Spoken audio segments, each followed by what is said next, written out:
பண்ணுவார். நம்ம நினைக்கிறோம் இந்த பூமியில் நமக்கு எந்த அஜெண்டாவுமே இல்லை, எந்த வேலையுமே இல்லைன்னு நினச்சிட்டு இருக்கிறோம். அப்படி இல்லை. இந்த பூமியில் நமக்கு பெரிய வேலைகளை வைத்திருக்கிறார். நமக்கு நம்ம ஒரு சில வேலைகள் பண்ணுறோம், ஒவ்வொரு வேலைகளை செய்கிறோம்.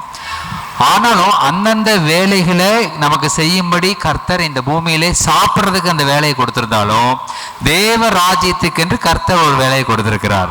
அல்லேலூயா. அந்த வேலையை நாம் செய்ய முடியாதபடிக்கு தான் சரீரத்தில் பலவீனம், அப்படி இல்லைன்னா பொருளாதாரத்தில் பலவீனம், அப்படி இல்லைன்னா ஏதோ ஒரு பலவீனத்தை கொடுத்து உட்கார முடியாது அப்படின்னு ஒரு சிலருக்கு பலவீனம் பாருங்க. ரொம்ப நேரம் உட்கார முடியாதுன்னு ஒரு பலவீனம், ரொம்ப நேரம் நிற்க முடியாதுன்னு பலவீனம். தேவன் நம்மை உண்டாக்கும் பொழுது அப்படிப்பட்ட பலவீனங்களோடு உண்டாக்கவில்லை. அல்லேலூயா. பக்கத்தில் சொல்லுங்க, அந்த பலவீனம்லாம் உங்களுக்கு உண்டாக்கலை, அது நமக்கு தான், அது நம்மளே வந்துருச்சு, நமக்கே அது வந்துருச்சு. ஏன் வந்துச்சு? நம்ம வாயினாலே என்ன பண்ணிருச்சு, அந்த பலவீனங்கள்லாம் வந்துருச்சு பாருங்க. நம்ம வாழ்க்கையில எது நடந்தாலும் வாயினால தான் நடக்கும். நான் ஏற்கனவே பல முறை சொல்லிட்டேன், எதனால நடக்கும்? வாயினால தான் நடக்குமே தவிர வேறு எதுனாலையும் நடக்காது. ஒரு ஒரு ஒரு காட்சி ஒன்று பார்த்தேன், யாரோ பார்த்துட்டு இருக்கிறாங்க குழந்தைங்க. அதில் ஒரு ஷார்ட்டில் ஒன்று வந்துச்சு. ஒரு காட்டுவாசிகள்லாம் ஒரு மனுஷனை கட்டையில் நடுவில் கை காலெல்லாம் கட்டி தூக்கிட்டு போயிட்டு இருக்கிறாங்க. தூக்கிட்டு போய் ஒரு இடத்துல வச்சு அடியில் விறகெல்லாம் போட்டு வேக வச்சு சாப்பிட்றலான்னு சொல்லிட்டு அந்த மனுஷனை நல்லா அந்த கல்லை வச்சு கொட்டி கொட்டி பார்க்குறாங்க தீ வர வைக்கிறதுக்கு. தீ வர வச்சா அந்த இடத்துல தீ வர மாட்டேங்குது, என்னன்னு தெரியல, வரல அந்த இடத்துல. அவனுங்களும் கல்லெல்லாம் வச்சு கொட்டி கொட்டி பார்க்குற அந்த காட்டுவாசிங்க, வரல தீ. இவன் பயந்துட்டே இருக்கிறான், ஐயோ அப்படின்ட்டு. சரி ஓகே, ரொம்ப நேரம் ட்ரை பண்ணி முடியல, ஆனால் அவுத்து விட்டானுங்க. சரி இன்னைக்கு இவன் விளையாட்டு இருக்குது, வேற ஆளை சாப்பிட்டுக்கலான்னு சொல்லிட்டு அவனை அவுத்து விட்டுட்டாங்க. இவன் போய் என்ன பண்ணுறான், ஒரு பாறை மேலே உட்காந்துட்டு அப்பா உயிர் பொழைச்சேன்டான்னு சொல்லிட்டு பாக்கெட் இருந்து ஒரு சிகரெட் எடுத்து வாயில் வச்சுக்கிட்டு லைட் எடுத்து இப்படி பத்தினா பாருங்க.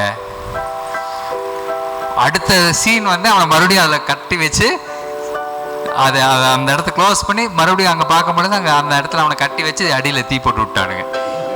இவனுக்கு தீ யார் வச்சது? இவனே தான், இவனே வச்சுக்கிட்டான். நம்ம வாழ்க்கையில எந்த விதமான கஷ்டங்கள், நஷ்டங்கள், துன்பங்கள், தொல்லைகள், வியாதிகள், வறுமைகள், வேதனைகள் வருந்தாலும் அதுக்கு யார் காரணம் இல்லை? ஆண்டவர் காரணம் இல்லை. யார் காரணம்? நான் தான் காரணம். இதை உணர்ந்து கொள்ளும் பொழுது வாழ்க்கை மறுரூபப்படும். அல்லேலூயா. இதுக்கு அடுத்தவங்களை காரணம் காட்டி, சிலர்லாம் பார்த்தீங்கன்னா அடுத்தவங்களை காரணம் காமிச்சிட்டே இருப்பாங்க தெரியுமா? எப்போ பார்த்தாலும் இவனால தான் எனக்கு வந்துச்சு, இவளை கட்டி தான் எனக்கு ஆச்சு, இந்த மனுஷனை கட்டி தான் எனக்கு ஆச்சு. உண்மையா சொல்லுங்க, அந்த மனுஷனை கட்டி தான் அப்படி ஆச்சா? நம்ம அப்படி இருக்கிறோம், அதனால அந்த மனுஷன் படாத பாடுபட்டு நம்மளோட இருக்கிறார். நம்ம அப்படி இருக்கிறோம், அதனால அந்த மனுஷி படாத பாடுபட்டு நம்மளோட இருக்கிறாங்க. ஒரு மனுஷியோ ஒரு மனுஷனும் கல்யாணம் பண்ணும்போது இதுதான் நடக்குது. கஷ்டப்பட்டு தான் அவங்களோட நம்ம இருக்காங்க, நம்மளோட அவங்க கஷ்டப்பட்டுருக்காங்க, அவங்களோட நம்ம கஷ்டப்பட்டிருக்கோம். இந்த ரெண்டும் இணைந்த அன்பான வாழ்க்கை தான் கிறிஸ்துவ வாழ்க்கை. அல்லேலூயா. நமக்கு கொடுக்கப்பட்ட வாழ்க்கையில் திருப்தி அடைய வேண்டும். நமக்கு என்ன வாழ்க்கை கொடுத்திருக்கிறாரோ அந்த வாழ்க்கையில திருப்தியா இருக்கணும் பாருங்க. அந்த இது பண்ணிருக்கலாம், இந்த இது பண்ணிருக்கலாம், அங்க பிறந்திருக்கலாம், இங்க பிறந்திருக்கலாம், இந்த வீட்டுல பிறந்துட்டேனே, அந்த வீட்டுல பிறந்துட்டேனே, என்னமோ நினைச்சுக்கிட்டே இருக்கிறோம் பாருங்க. அப்படி இல்லை. கர்த்தர் நமக்கு கொடுத்த வாழ்க்கை அருமையான வாழ்க்கை. அல்லேலூயா. பக்கத்தில் பார்த்து சொல்லுங்க, கர்த்தர் உங்களுக்கு கொடுத்த வாழ்க்கை அருமையான வாழ்க்கை. அல்லேலூயா. இதை நம்ம புரிந்து கொள்ள வேண்டும் பாருங்க. இதை புரிஞ்சுக்கிட்டோம்னாவே வாழ்க்கை ஒவ்வொரு நாளும் சந்தோஷமா மாறிடும், ஒவ்வொரு நாளும் சந்தோஷமா மாறிடும். அடுத்தவங்க மேல குற்றம் சொல்வதை நாம் நிறுத்தினோம்னா போதும், வேற ஒண்ணுமே இல்லை. இவனாலதான் அவனாலதான். போன தடவை சொன்ன பாருங்க, ஏன்டா இந்த பழத்தை சாப்பிட்ட? நீங்க கொடுத்த மனைவி தான் அவன் மேல போட்டு விட்டான். அவகிட்ட போய் நீ ஏன் அந்த பழத்தை சாப்பிட்டேன்னு, சர்ப்பம் என்னை வஞ்சிச்சது. அப்போ அடுத்தவங்க மேல இது பிளேமிங் கேம், அது பேர் பிளேம் கேம்பாங்க. அடுத்தவங்க மேல குற்றம் சாட்டி வாழ்கிற ஒரு வாழ்க்கை. அவங்க மேல 1000 குற்றங்கள் இருக்கும். 1000 குற்றங்கள் இருந்தாலும் அந்த இடத்துல நம்ம மேல பிரச்சனை வந்துச்சுன்னா, ஆமா நான் செஞ்சுட்டேன் மன்னிச்சுக்குங்கன்னு சொல்லாம என்ன சொல்லுவாங்க, அவங்கனால நான் பண்ணிட்டேன், இவங்கனால பண்ணிட்டேன், இதனால செஞ்சுட்டேன், அதனால செஞ்சுட்டேன். அவங்க அப்படி இவங்க அப்படின்னு சொல்லி அடுத்தவங்க மேல குற்றம் சாட்ட ஆரம்பிக்கும் பொழுது நம்முடைய வாழ்க்கைக்குள்ள என்ன வருதுன்னு சொல்லி கேட்டீங்கன்னா அந்த ஏமாற்றம் வந்துடுது. நம்மளே ஏமாத்திக்கிறோம். ஒருத்தங்க மேல குற்றம் சாட்டும் போது என்ன பண்றோம்? நம்மளே ஏமாத்திக்கிறோம். நான் சொல்றேன், என்னுடைய மனைவி அவங்க இருக்காங்க, பாஸ்டரமா இருக்காங்க. எப்போ பார்த்தாலும் பாஸ்டர் குற்றம் சொல்றாங்க, தன்னுடைய கணவரை குற்றம் சொல்றாங்கன்னு வைங்க. நான் உதாரணம் சொல்றேன். அவங்க என்றைக்குமே அப்படி சொன்னதில்லை. ரொம்ப நல்ல ஒரு மனைவியாக ஆண்டவர் எனக்கு கொடுத்துருக்கிறாரு. ஆனா அவங்க ஒரு காரியத்துல குற்றம் சொல்றாங்க அப்படின்னு சொன்னா என்னை டவுன் பண்றாங்க, கீழே கொண்டு வராங்க. கொண்டு வந்து ஒரு பாஸ்டர் நிலைமையில இருந்து கீழே கொண்டு வந்து சாதாரண ஒரு மனுஷனாக்கி அதுக்கும் கீழே கொண்டு போய் இவெல்லாம் வேஸ்ட் மோசம்னு சொல்லி ஒரு காரியத்தை சொன்னாங்கன்னா இப்போ அவங்க யாரோட மனைவி? ஒரு வேஸ்ட் ஃபெல்லோட மனைவி ஆயிடுறாங்க. கரெக்டா நான் சொல்றது? நீங்கள் உங்கள் கணவரை எவ்வளவு தூரம் மதிக்கிறீங்களோ அல்லது நீங்கள் உங்கள் மனைவியை எவ்வளவு தூரம் நேசிக்கிறீர்களோ அவ்வளவு தூரம் உங்களுடைய குடும்பம் ராஜா ராணி குடும்பம் மாதிரி மாறும். அல்லேலூயா. நீங்க உங்க மனைவியை டவுன் பண்ணீங்க அப்படின்னு சொன்னா நீங்க ஒரு டவுனான ஒரு லேடியோட கணவர், நீங்களும் டவுன் தான். அதே மாதிரி ஒரு கணவனை நீங்க டவுன் பண்ணீங்கன்னு சொன்னா ஒரு ரொம்ப விழுந்து போன ஒரு மனுஷனுடைய ஒய்ஃப் நீங்க. இதெல்லாம் தேவையா? அதனால உங்க கணவரை நீங்கள் போற்றி புகழுங்கள், உங்கள் மனைவி நீங்க போற்றி புகழுங்க. கர்த்தர் உங்களுக்குள்ளாக பெரிய காரியங்களை செய்வார். அல்லேலூயா. நல்ல சந்தோஷத்தை தருவாங்க. சரி, இந்த நாளிலே கூட கர்த்தருடைய வார்த்தை கேட்டு நம்ம இப்ப போக போறோம். நல்ல பலமா கரங்களை தட்டி நல்ல கர்த்தருடைய வார்த்தைக்காக எல்லாம் சத்தமா அல்லேலூயா அல்லேலூயா. கர்த்தர் பெரிய காரியம் நம்முடைய வாழ்க்கையில செய்யணும். இந்த நாளிலே ஒரு இன்னொரு கண் இருக்கு. அந்த கண் இன்னும் பிரகாசம் அடையணும். நம்ம புறம்பாக பார்க்கிற கண்களுக்கு மாறாக இன்னொரு கண் இருக்கு, நம்ம அகக்கண்.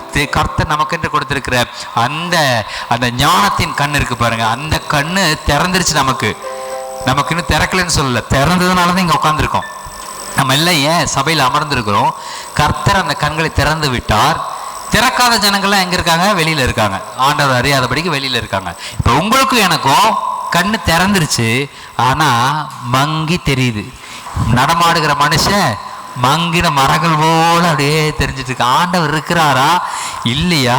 ஏன் வாழ்க்கையில இப்படி மோசமான காரியங்கள் நடக்குது? திரும்பி ஏன் மோசமா நடக்குது? யாருமே என்னை கண்டுக்கிறது இல்லை. சிலருக்கு இது ஒரு பிரச்சனை, யாருமே என்னை கண்டுக்கிறது இல்லைங்க அப்படின்னு அப்படியே குனிஞ்சு இப்படி பார்த்தீங்கன்னா உள்ள ஒருத்தர் உட்காந்து நான் இருக்கிறேன்டா மகன் என்ன பாடுற அப்படிப்பாரு. அல்லேலூயா. நான் எதுக்காக நான் கவலைப்பட மாட்டேன். உண்மையை நான் சொல்றேன். என் பிள்ளைங்க, அவன் மனைவி, அவங்க இவங்க யாரை குறித்து எனக்கு இவங்க நீ கவனிக்கல, ஐயோ இவங்க எனக்கு கவனிக்கல, இவனுக்கு எனக்கு தோசை கொடுக்கல நானே போய் ஊற்றி சாப்பிட்டுருவேன். எனக்கு அதெல்லாம் பிரச்சனையே இல்லை. எதுலாம் நமக்கு இல்லைன்னு நினைக்கிறோமோ அதை நம்மளே செய்து முடிச்சிடணும். அல்லேலூயா. ஆனா குறை சொல்லக்கூடாது. என் மனைவி ஊற்றி கொடுக்கல, என் மனைவி தூங்கிட்டா, என் கணவன் இப்படி பண்ணிட்டான், லேட்டா வந்துட்டான், அவன் எப்பவுமே அவன் சொல் பேச்சு கேட்கறதில்ல. இந்த மாதிரி அடுத்தவர்களை குறை சொல்லாதபடிக்கு நாம் கர்த்தரோடு இணைந்திருந்தோம்னு சொன்னா கர்த்தர் நமக்குள்ள இருக்கிறாருன்னு சொல்லி குனிஞ்சு பாருங்க. ஆண்டவரே இங்கதான் இருக்கிறீங்க. அல்லேலூயா. நான் தனியாவே இல்லையே, நான் எந்த காலத்துலயும் தனியாவே இல்லையே. பவுலும் சீலாவும் உள்ள சிறைச்சாலைக்குள்ள இருக்கும் பொழுது அவங்க ஃபீலே பண்ணலை. என்ன பண்ணிட்டு இருந்தாங்க? நல்லா துதிச்சு பாடிட்டு ஆண்டவர் தேவனை ஆராய்ச்சிட்டு இருந்தாங்க. எப்படிங்க முடியும்? நம்ம சபையில நின்று ஆராதிக்கிறக்குள்ளேயும் நமக்கு என்ன ஆகுது? கொஞ்சம் கஷ்டமா இருக்கு. அவன் சிறைச்சாலையில தொழுவ மரத்துனா நீங்க சும்மா இப்படி ஒரு பலகை இருக்கும், அதில் கட்டி போடு. அது என்னன்னா தொழுவ மரங்கிற தலைகளா கட்டி தொங்க விட்டுருவாங்களாம். தலைகளா கட்டி தொங்க விட்டுருவாங்க. இது வரைக்கும் யாருக்கு தலைகளா நின்று அனுபவம் இருக்குதா? கீழே தலை வச்சு மேலே காலை போட்டு சும்மா நின்று பாருங்க. 2 நிமிஷம் நின்று கண்ணில் ரத்தம் வந்துடும், கண்ணு 2 வெளியே வந்துடும். அப்பேற்பட்ட சூழ்நிலையில் தலைகளை கட்டி தொங்க விட்டுருந்தாங்களாம். அல்லேலூயா. அப்பயே அவ சொன்னாங்க, உம்மை ஆராதிப்பே உம்மை ஆராதிப்பே உம்மை ஆராதிப்பே உம்மை ஆராதிப்பே என் நாட்கள் முடியும் வரை என் ஜீவன் என் சுவாசம் முடியும் வரை உம்மையே ஆராதிப்பேன் உம்மையே ஆராதிப்பேன். அல்லேலூயா. இப்படி பாடிக்கிட்டு இருந்தாராம். நினைச்சு பாருங்க, தலைகளை தொகும் போது என் நாட்கள் முடியும் வரை என் ஜீவன் பிரியும் வரை என் சுவாசம் ஒளியும் வரை உண்மை ஆராதிப்பேன்னு சொல்லி பாடிக்கிட்டு இருந்தாரு. கட்டுகள் அவிழ்ந்தது, எல்லாம் இடி வந்து எல்லாம் கண்டு அவர் தலைகளா இருந்து ஒரு நேரம் ஆயிட்டாரு. அல்லேலூயா. எல்லாம் கவனிச்சு பாருங்க, நீங்க கர்த்தரை துதித்து பாடும் பொழுது உங்க வாழ்க்கை தலைகளா ஓடிக்கிட்டு இருந்தாலும் அது அப்படியே நேரா வந்து நிற்கும். அல்லேலூயா. கர்த்தர் பெரிய காரியங்களை செய்வாருங்க. அவரை துதித்து ஆராதித்து பாருங்க, அவர் நல்லா துதித்து போற்றி பாருங்க. உங்களுடைய தலைகளா இருக்கிற வாழ்க்கை என்னடா இப்படி இருக்கு யோசிக்கிறீங்களா, அது நேரா வந்து நிற்காது. அல்லேலூயா. அப்படி நேரம் வந்து நின்ன வாழ்க்கை தான் இன்னைக்கு உங்களுக்கு எனக்கு இருக்கு. அந்த நேர் வழியில் இருப்பதனாலதான் நாம் இங்க இருக்கிறோம். அந்த நேர் வழியில் நடத்தின கர்த்தர் அவரை இன்னும் பார்க்கும்படி நம்முடைய கண்களை பிரகாசமாக்குவாராக. அல்லேலூயா.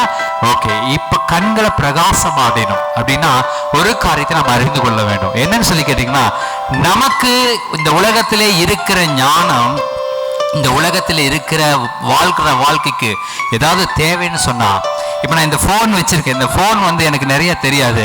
அதனால் நான் என்ன பண்ணுவேன், பையன்கிட்ட கொடுத்து இது என்னமா இருந்துச்சு பாரு, இந்த செட்டிங்ஸில் மாற்றி கொடு, இதை பண்ணி கொடு, அதை பண்ணி கொடு, அவன் பண்ணி கொடுப்பான். அப்போ அப்படி என்னன்னு சொல்லி கேட்டீங்கன்னா, இது உலகத்தினுடைய அறிவு. அல்லேலூயா. இந்த உலகத்தினுடைய அறிவு. அவங்க சொல்லுவாங்க, என்ன நீங்க பெரிய பாஸ்டரா இருக்கிறீங்க, அங்கங்க போய் பிரசங்கம் பண்றீங்க, வெளிநாடெல்லாம் போயிட்டு வரீங்க, இந்த போனை சரி பண்ண தெரியலையா, இந்த செட்டிங்ஸ் தெரியலையா? ஒரு நாள் ஐயா கூட சொன்னார், இவரு டேவிட் ஐயா கூட என்னமோ இருக்கு, நான் சொன்னேன் இப்படி வாய்ஸ் போட்டு பாடினீங்கன்னா அந்த பாட்டு வந்துடும் அப்படின்னு. அவர் என்னை பார்த்து ஒரு மாதிரி சிரிச்சாரு. இதெல்லாம் நான் 1900 எத்தனையோ நம்ம எக்ஸ்ப்ளோர் பண்ணி முடிச்சுட்டேன். பாஸ்ட் என்னமோ இப்போ வந்து கண்டுபிடிச்ச மாதிரி சொல்றாருன்னு அவர் சிரிச்சாரு. அப்ப என்ன நான் சொல்ல வரேன், இந்த அறிவு இருக்கு பாருங்க, இந்த உலகத்துல நாம் கற்றுக்கொண்ட அறிவு, கல்வி அறிவு, அல்லது இங்க இந்த உலகத்துல நடமாடுறதுக்கு தேவையான அறிவு, இது எல்லாமே அறிவு தான். இதுக்கு மேல ஒண்ணு இருக்குது. ஹல்லேலூயா. இதுக்கு மேல ஒண்ணு இருக்கு, அது ஞானம். ஹல்லேலூயா. அறிவு வேற, ஞானம் வேற. பக்கத்துல பாசுங்க, அறிவு வேற, ஞானம் வேற. உங்களுக்கு தெரியுமா அது? அறிவு வேற, ஞானம் வேற. சரிங்களா? நல்லா புரியுங்க. இது இந்த வித்தியாசத்தை தான் நான் சொல்ல போறேன். அந்த ஞானம்னு என்ன, அந்த ஞானம் உங்களுக்குள்ளாக என்ன கிரியை செய்ய போகிறது, அது வாழ்க்கையை எப்படி மறுரூபப்படுத்த போகிறத இப்ப நம்ம பார்க்க போகிறோம். அல்லேலூயா. ஓகே, எடுத்து வாசிங்கள். நீதிமொழிகள் 3வது அதிகாரம் 13-16 வரைக்கும் வாசிங்க. ஞானத்தை கண்டடைகிற மனுஷனும் புத்தியை சம்பாதிக்கிற மனுஷனும் பாக்கியவான்கள். அதன் வர்த்தகம் வெள்ளி வர்த்தகத்திலும் அதன் ஆதாயம் பசும் பொன்னிலும் உத்தமமானது. முத்துக்களை பார்க்கிலும் அது விலையேற பெற்றது. நீ இச்சிக்கத்தக்கதொன்றும் அதற்கு நிகரல்ல. அதன் வலது கையில் தீர்க்க ஆயுசும் அதன் இடது கையில் செல்வமும் கனமும் இருக்கிறது. ஓகே, புரிந்து கொள்ளுங்க. நீதிமொழிகள் 3வது அதிகாரத்துல இந்த வசனத்தை குறித்து வைத்துக் கொள்ளுங்க, 13-16 வரைக்கும். சரி, இப்ப பாத்தீங்கன்னு சொன்னா, இந்த உலகத்தினுடைய அறிவு தேவனை அறிந்து கொள்ளுவது ஞானம். தேவனை எவ்வளவு தூரம் நம்ம அறிந்து கொள்கிறோமோ அவ்வளவு தூரம் கர்த்தரை அறிந்து கொள்வது ஞானம்.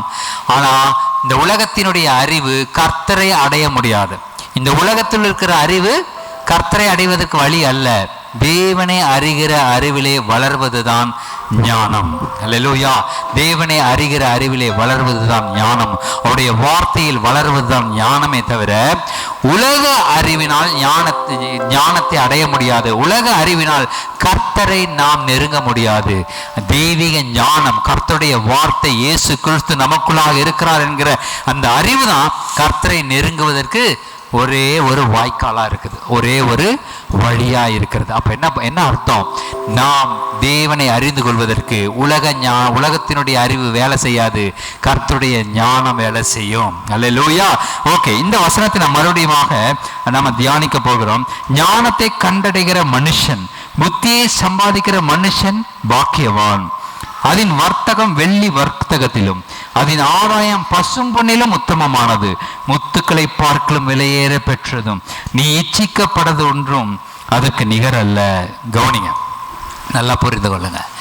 ஞானம் என்பது முத்துக்களை பார்க்கலாம். நம்ம இடத்தில் இருக்க விலையேற பெற்ற வைர நகைகள், தங்கம், வைரம், வைடூரியம், முத்துக்கள், இது எல்லாம் வச்சுக்கிட்டு நம்ம என்ன நினைக்கிறோம்னு சொல்லி கேட்டிங்கன்னா, நம்ம என்ன நினைக்கிறோம், நான் இந்த உலகத்தில் தப்பிச்சிட்டேன்பா.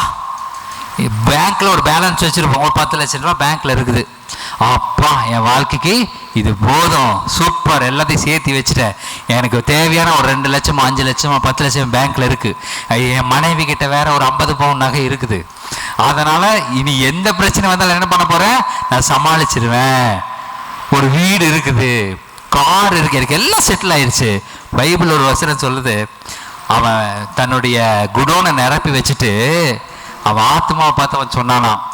என்ன சொன்னா, ஆத்மாவே இளைப்பாரி நீ சந்தோஷமா இரு, ஏன்னா களஞ்சியங்கள் எல்லாம் பூர்ணமா நிரம்பி இருக்குது, இனி இளைப்பாரி சந்தோஷமா இரு அப்படின்னு அவர் சொல்லும் போது ஆண்டவர் சொன்னாராம், என்ன சொன்னாராம், டீசெண்டா போட்டிருக்குது நம்ம ஊர் பாசல், அட முட்டாளே, அட அறிவு கட்டவனே, இது நம்ம ஊர் இப்படிதான் சொல்லி அதுல டீசெண்டா போட்டாங்க. மதிகேடனேன்னு சொன்னா புரியாது பாருங்க. அட முட்டாளே, இன்னைக்கு இரவு உன் ஜீவனை எடுத்துக்கொண்டா இதெல்லாம் யாருக்கு எங்க போகுதெல்லாம்? அல்லேலூயா. அப்ப என்ன வேணும் நமக்கு? ஜீவன் வேணும். அல்லேலூயா. நீ ஜீவன் இருந்தால்தான் அடுத்தது அனுபவிக்க முடியும். இந்த உலகத்திலே நீங்கள் எவைகளை பெற்றுக்கொள்ள வேண்டும் என்று சொன்னாலும் உங்களுடைய சரீரத்தில் ஜீவன் வேணும். ஏன் வரும்ல அப்படி பாரு. அதே உங்ககிட்ட லட்சக்கணக்கில் பணம் இருக்குது, எடுத்து ஒரு 100 ரூபா கொடுக்கறதுல என்ன இருக்கு? லட்சக்கணக்கான பணம் வச்சிருக்கிறாரு, ஆனா அது எதுவுமே இப்போ அவர் கொண்டும் போகல, ஒண்ணுமே பண்ணல, ஜீவன் இல்லை. நான் சொல்றேன், உங்களிடத்துல என்ன இருந்தாலும் சரி, இந்த சரீரத்துல ஜீவன் இல்லைன்னா ஒரு பிரயோஜனமும் இல்லை. அல்லேலூயா. எந்த பிரயோஜனம்? நல்ல நகை போட்டிருக்கிறீங்க, உங்களை கஃபின் பாக்ஸை வச்சிருக்காங்க, என்ன பிரயோஜனம்? கஃபின் பாக்ஸ், சவப்பெட்டி, நல்ல நகையெல்லாம் போட்டு ஒரு 50-100 பவுன்ல நகையை போட்டு ஒரு சவப்பெட்டியில் வச்சிருந்தாங்கன்னா என்ன பிரயோஜனம்? அல்லேலூயா. நீங்க எழுந்து நடமாடும் போது அதை போட்டிருக்கணும், அப்பதான் அது பிரயோஜனம். அல்லேலூயா. உங்களுக்கு வைத்திருக்கிற எல்லா சொத்து பத்து நகைகள் பணங்கள் எல்லாமே ஆண்டவர் உங்களுக்கு தரக்கு ரெடியா இருக்கிறார். ஆனா நீ ஜீவனோடு நடப்பதற்கு ரெடியா இருக்கிறீங்களா? அல்லேலூயா. அல்லது மரித்தவர்களாக நடக்கிறதுக்கு நீங்க இருக்கிறீங்களா? மரித்தவர்கள் போல, கர்த்தரை அறியாதபடிக்கு மரித்தவர்கள் போல நம்ம நடந்துட்டு இருக்க கூடாது. ஜீவன் உள்ளவர்களா, நித்திய ஜீவனை சுதந்திரித்து கொள்ள போகிறவர்களாக நாம் நடந்து கொள்ள வேண்டும். யோவான்ல 17வது அதிகாரம் 3வது வசனம் சொல்லுது, நித்திய ஜீவனா என்ன, நித்திய ஜீவனா என்ன அப்படிங்கிற காரியங்களை குறித்து அங்கே போடப்பட்டிருக்கு. யோவான் எழுதியிருக்கிறாரு, பிதாவையும் அவர் அனுப்பினவராகிய இயேசு கிறிஸ்துவையும், வாசிங்க, ஒன்றான மெய்தேவனாகிய உம்மையும் நீர் அனுப்பினவராகிய இயேசு கிறிஸ்துவையும் அறிவதே நித்திய ஜீவன் என்று போடப்பட்டிருக்கிறது. அதுதான் நித்திய ஜீவன். நீங்க இயேசு கிறிஸ்துவை அறிந்து அவருக்கென்று ஒரு வாழ்கிற ஒரு வாழ்க்கை தான் நித்திய ஜீவன். வேற எந்த வாழ்க்கை உங்ககிட்ட என்ன இருந்தாலும் பிரயோஜனம் இல்லை. கர்த்தருடைய வார்த்தை, அவரை அறிந்து கொண்டிருக்கிறீர்களா? அவரை அறிந்து கொள்வது என்றால் என்ன? அவரை உங்களுக்குள்ளாக வைத்திருப்பது. கொலோசியர் 2:3 வசனம் சொல்லுது. கொலோசியர் 2வது அதிகாரம் எடுத்து 3வது வசனம் சொல்லுது, ஞானம் அறிவு என்பவைகளாகிய பொக்கிஷங்கள், வாசிங்க, அவருக்குள் ஞானம் அறிவு என்பவைகளாகிய பொக்கிஷங்கள் எல்லாம் அடங்கி இருக்கிறது. கொலோசியர் 1:27 சொல்லுது, இயேசு கிறிஸ்துவானவர் மகிமையின் நம்பிக்கையாக உங்களுக்குள் வாசம் செய்கிறார். அல்லேலூயா. இப்ப இந்த ஞான அறிவுல எங்க இருக்குது? அல்லேலூயா. அந்த ஞானம் அறிவு எங்க போயிருக்கு? நமக்குள் வாசம் செய்து கொண்டிருக்கிறது. அல்லேலூயா. யாராவது உங்களை பார்த்து முட்டாள்னு சொன்னாங்கன்னா சொல்லுங்க, ஞான அறிவுங்கிற பொக்கிஷனுக்குள்ள இருக்குது. அல்லேலூயா. அந்த ஞானம் நமக்கு வந்துடணும். அந்த ஞானம் எனக்குள் இருக்கிறது. இந்த உலக அறிவு எனக்கு இல்லாட்டி பரவாயில்ல, நான் படிக்காட்டி பரவாயில்ல, எழுத படிக்க தெரியாட்டி பரவாயில்ல, எனக்கு தமிழ் படிக்க வாட்டி பரவாயில்ல, ஐயா அல்லேலூயா, எனக்குள் இருக்கிறவர் பெரியவர், அவர் ஆளுகை செய்கிறவர், அவர் உங்களையும் என்னையும் ஆளுகை செய்யும்படியாக இந்த பூமியில் வைத்திருக்கிறார். அல்லேலூயா. படிப்பு வேண்டாம், அவர் போதும். அல்லேலூயா. அவர் ஞானமாக நமக்குள் வாசம் செய்து கொண்டிருக்கிறார். எடுத்து வாசிங்க, 1 ராஜாக்கள் எடுத்துக்கொள்ளுங்க, 3வது அதிகாரம் எடுத்துக்கொள்ளுங்க. இந்த உலகத்திலேயே அதிகமான ஞானி யாருங்க? சாலமோன். சாலமோனிலும் பெரியவர் யாரு? இயேசு கிறிஸ்து. சாலமோனிலும் பெரியவர் நமக்குள்ள இருக்கிறார். அதனால இந்த உலகத்துல சாலமோனை காட்டிலும் நீங்க தான் பெரியவர். பக்கத்துல சொல்லுங்க, நீங்க தான் பெரியவங்க. ஹல்லேலூயா. சாலமோனை காட்டிலும் பெரியவர் நீங்க தான். பக்கத்துல சொல்லுங்க, பக்கத்துல சொல்லுங்க, நீ தான் பெரியவர். ஏன் நீங்க பெரியவர்? அவர் உள்ள இருக்கிறாரு. ஹல்லேலூயா. சாலமோனிலும் பெரியவர் உங்களுக்குள் வாசம் செய்து கொண்டிருக்கிறார். அதனால் நீங்க தான் பெருசு. நீங்க என்ன சாலமோனை பார்த்தா ஐயோ உலகத்துல பெரிய ஞானி ஒருத்தர் இருக்கிறாரு. ஓகே, உலக பிரகாரமா அந்த வாழ்ந்த நாட்கள்ல பழைய ஏற்பாட்டுல அவர் இருந்தாரு. அப்ப நம்ம இல்லை, பழைய ஏற்பாட்டில் நம்ம இல்லை, அதனால அப்பா இருந்துட்டு போகுது. சாலமோன் ஞானி, ஓகே ரைட், இருக்கட்டும். இப்ப பாருங்க, அந்த சாலமோன் அவருக்கு ஆட்சி பொறுப்பு வந்துருச்சு, இஸ்ரவேலை ஆளக்கூடிய ஆட்சி பொறுப்பு வந்துருச்சு. இவர்கிட்ட பணம் நிறைய இருந்தது, நிறைய காரியங்கள் அவர் இடத்துல இருந்து ஆட்கள் இருந்தாங்க. இவர்கிட்ட ஒண்ணு அவருக்கு தேவையா இருந்தது. பாருங்க என்ன தேவையா இருந்தது, வாசிங்க. இப்பொழுதும் என் தேவனாகிய கர்த்தாவே, தேவரீர் உமது அடியேனை என் தகப்பனாகிய தாவீதின் ஸ்தானத்திலே ராஜாவாக்கினீரே, நானோ வென்றால் போக்குவரவு அறியாத சிறு பிள்ளையா இருக்கிறேன். நானோ வென்றால் போக்குவரவு அறியாத சிறு பிள்ளையா இருக்கிறேன். சாலமோன் ராஜா போய் ஆண்டவர்கிட்ட சொல்றார், எனக்கு போக்குவரத்து தெரியாது, போக்குவரத்து எனக்கு தெரியாதுங்கிற சிறு பிள்ளையா ராஜா சொல்றாருங்க. நம்ம வந்து சும்மா இதில் படிச்சுட்டு போயிடறோம். இஸ்ரவேலுடைய ராஜா அப்படின்னா அதுக்கு ஒரு பெரிய படை பரிவாரங்கள், பெரிய கஜானா, நிறைய பணம், ஆளுகை இருக்கும். அவரு சொல்றாரு, எனக்கு போக்குவரத்து ஒண்ணுமே தெரியாத சிறு பிள்ளையா இருக்கிறப்பா. நம்ம எத்தனை பேர் சொல்றோம், நம்மகிட்ட கொஞ்சம் பணமோ, கொஞ்சம் ஆட்களோ, கொஞ்சம் நல்ல வேலையோ, ஒரு பேக்கப் இருந்துருச்சு அப்படின்னா நம்ம எப்படி போவோம்? வேற லெவல், காலர் வேற இல்லையே, நம்ம வேற லெவல்ல செஞ்சுக்கிட்டு இருப்போம், வேற மாதிரி நம்ம பண்ணிக்கிட்டு இருப்போம். ஆனா சாலமன் எவ்வளவு தாழ்மையா சொல்றாரு பாருங்க, எனக்கு போக்குவரத்து தெரியாத நான் சிறு பிள்ளையா இருக்கிறேன். நீர் தெரிந்து கொண்டதும், நீ தெரிந்து கொண்டதும், ஏராளத்தினால் எண்ணிக்கைக்கு அடங்காததும், ஏராளத்தினால் எண்ணிக்கைக்கு அடங்காததும், லக்கத்துக்கு உட்படாததுமான திரளான ஜனங்களாகிய உமது ஜனத்தின் நடுவில், திரளான ஜனங்களாகிய உம்முடைய ஜனத்தின் நடுவில் அடியேன் இருக்கிறேன். ஆகையால் உமது ஜனங்களை நியாயம் விசாரிக்கவும், நன்மை தீமை இன்னதென்று வகையறுக்கவும் அடியேனுக்கு ஞானமுள்ள இருதயத்தை தந்தரும். ஞானமுள்ள இருதயத்தை தந்தருளும் ஆண்டவரேன்னு கேட்கிறாரு. ஹல்லேலூயா. பழைய ஏற்பாட்டில் ஒரு புதிய ஏற்பாட்டு வெளிச்சத்தில் அவர் கேட்கிறார், எனக்கு நல்ல அறிவு கொடுங்கன்னு கேட்கல, எனக்கு நல்ல இப்போ நடத்தக்கூடிய காரியத்தை கொடுங்க, திறமையை கொடுங்கன்னு கேட்கல. அவர் கேட்கிறாரு, ஞானத்தை கொடுங்க ஆண்டவரே. ஹல்லேலூயா. நன்மை தீமையின் அறிவு என்ன சொல்லுங்க? நன்மை தீமையின் அறிவு என்ன? நன்மை தீமையின் அறிவு பாவம். உங்களுக்கு நல்லது என்ன கெட்டது என்னன்னு உங்களுக்கு தெரிஞ்சிருச்சுன்னா அது பாவம். நன்மை தீமையின் அறிவு பாவம். அந்த நன்மை தீமையின் அறிவை கொடுத்தது பிசாசு. ஒரு காரியத்தை குறித்து இது நன்மை, இது செய், இது தீமை, இது செய்யாதன்னு சொல்லி பிசாசு நமக்குள்ள ஒரு கிரியை கொண்டு வந்துட்டான். ஏன் கொண்டு வந்தான்னா, நம்ம அப்பா கிட்ட போகக்கூடாதுங்கிறது அவனோட எண்ணம். பிசாசோட என்ன, நான் என் பிதாவின் இடத்துல போகக்கூடாதுங்கிற எண்ணம். பிதா பகலின் குளிர்ச்சியான வேலையில வந்து தன்னுடைய பிள்ளையை சந்திச்சு பேசிக்கிட்டு இருந்தாரு. மறுபடியும் அந்த சப்ஜெக்ட் வருது. பிதா என்ன பண்ணாரு, தன்னுடைய பிள்ளையை சந்திக்கிறதுக்கு பகலின் குளிர்ச்சியால வேலையில வந்து சந்திச்சுட்டு இருந்தாரு. ஒரு நாள் வரும் பொழுது அவன் எங்கேயோ ஒளிஞ்சுக்கிட்டு இருந்தான். என்ன ஒளிஞ்சிட்டு, என் பிள்ளை ஏன் ஒளிகிறான்? இவர் வந்து என்ன கேட்கிறாரு. அவருக்கு தெரியாமையா இருக்கும், அவர் கர்த்தர் எப்படியா இருக்கா, ஆவியா இருக்கிறார். மனுஷன் மாதிரி இல்லை, நம்மள மாதிரி எல்லாம் இல்லை. செப்பல் போட்டு படக்குன்னுலாம் அவர் வரல. அவர் பாட்டுக்கு ஆவியா இருக்க அந்த இடத்துல வராரு. வந்துட்டு அந்த ஆதாம் எங்க ஒளிஞ்சிருக்கிறான்னு அவருக்கு தெரியும். ஆனா அவர் கேட்கிறாரு, ஆதாமே எங்கே இருக்கிறாய்? அல்லேலூயா. அந்த ஒரு வார்த்தையில நிறைய அர்த்தம் இருக்கு. எங்க இருக்கா? நீ என்ன இடத்துல இருக்கியா, இல்ல பிசாசின் இடத்துல இருக்கிறியா? நீ என் பட்சமா இருக்கிறியா, இல்ல என்னை விட்டு விலகி இருக்கிற? நீ எங்க இருக்கிறான்னு கேட்டதுக்கு, மரத்துக்கு பின்ன ஒளிஞ்சிருக்கியா, அங்க ஒளிஞ்சிருக்கியான்னு அவர் கேட்கல. நீ எங்க இருக்கிற, யாருக்கிட்ட இருக்கிற? அப்பா கூட இருக்கிறியா, இல்ல பிசாசினோட நீ அடைக்கலமா இருக்கிறியா? அப்படி இவன் சொல்றான். அதையவே புரிஞ்சுக்கலாம, நான் நிர்வாணி என்று அறிந்து இதுக்கு பின்ன ஒளிஞ்சுக்கிட்டு இருக்கிற. அவன் சொல்ல, டேய் நான் கேட்டது என்ன, நீ சொல்றது என்ன? நினைச்சிருப்பாரு ஒரு அப்பா, ஐயோ இவனை எப்படி புரிய வைக்கிறது? சரி, ஓ நீ வந்து இனிமேல் ஏதேனும் தோட்டத்துக்குள்ள இருக்காது, கிளம்பு, வெளியே போ, உனக்கு நீங்க ஆக்சஸ் கிடையாதுன்னு சொல்லி அனுப்பிச்சு வச்சார். இப்போ என்ன சொல்கிறேன், ஒரு தகப்பனுக்கு, ஒரு பிதாவுக்கு தன்னுடைய பிள்ளையை குறித்து சகல விதமான காரியங்களும் இருக்கு, தெரியும். தன் பிள்ளைக்கு என்ன வேணும்னு தெரியும். அந்த பிள்ளை தன் தகப்பனிடத்துல போய் கேட்டால் நிச்சயமாக பெற்றுக்கொள்ளுவான் சகல ஆசீர்வாதங்களையும். அல்லேலூயா. ஆனா நம்ம என்ன பண்ணிடுறோம், அப்பா கிட்ட போறதில்ல. எந்த காரியம் வந்தாலும் அதை செய்து முடிச்சுட்டு, ஆண்டவரே இது நல்லதா கெட்டதா, நான் செஞ்சுட்டே நல்லதா கெட்டதா. யூத் மீட்டிங்ல எல்லாம் பேச போனா அவங்க வந்து கேட்பாங்க, பாஸ்டர் சொல்லுங்க, லவ் பண்றது நல்லதா கெட்டதா? வந்து கேட்பாங்க, லவ் பண்றது நல்லதா? லவ் பண்றது நல்லதுப்பா, ஆண்டவர் நம்மளே லவ் பண்றாரு, நீயும் ஆண்டவர் நல்லா லவ் பண்ணு. இல்லை பாஸ்டர் நான் அதை கேட்கல. அப்போ இவங்களுக்கு இங்கே லவ் இல்லைன்னா வேற எங்கேயும் லவ் இருக்குதுன்னு அர்த்தம். அவன் அதை தான் கேட்க வர எனக்கு தெரியும். நான் வந்து பிதா மாதிரி பேசுவேன், அவங்களுக்கு தெரியாத மாதிரி தான் பேசுவேன் நான்.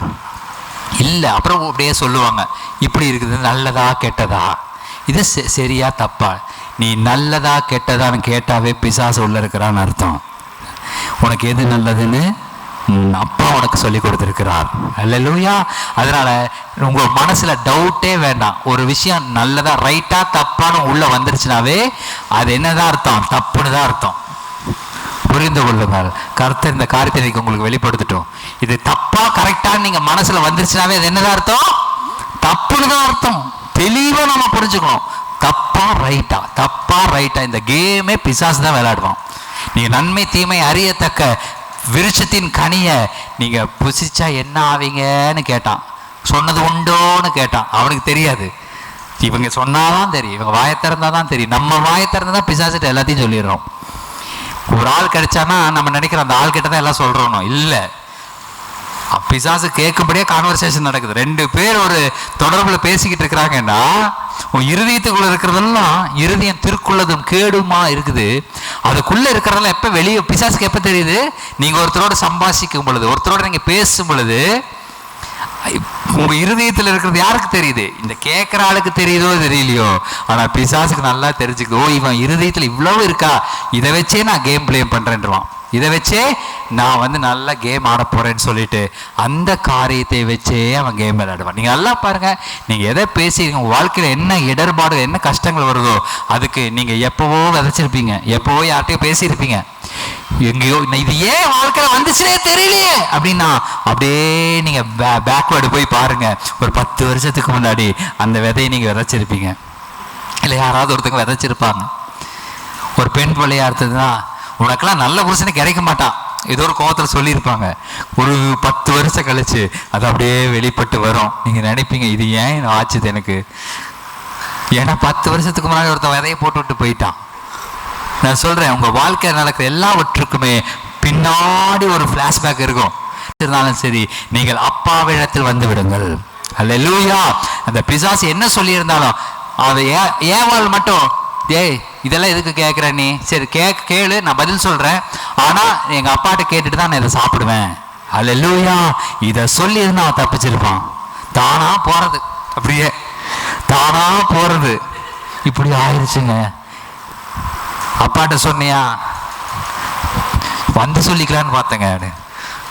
வந்து சொல்லி என்ன பிரயோஜனம்? வந்தா அப்ப அத்தி மரத்துக்கு அடியில் ஒழிய வேண்டியதுதான். அப்பா வரும்போது பிசாசு உங்களை நிர்வாணமாக்கிடுவான்.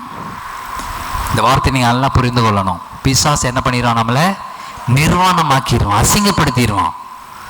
அப்பா கிட்ட வந்தா மாத்திரம்தான் நன்மையை பெற்றுக்கொள்ள முடியும். அல்லேலூயா. அதுதான் ஞானம்.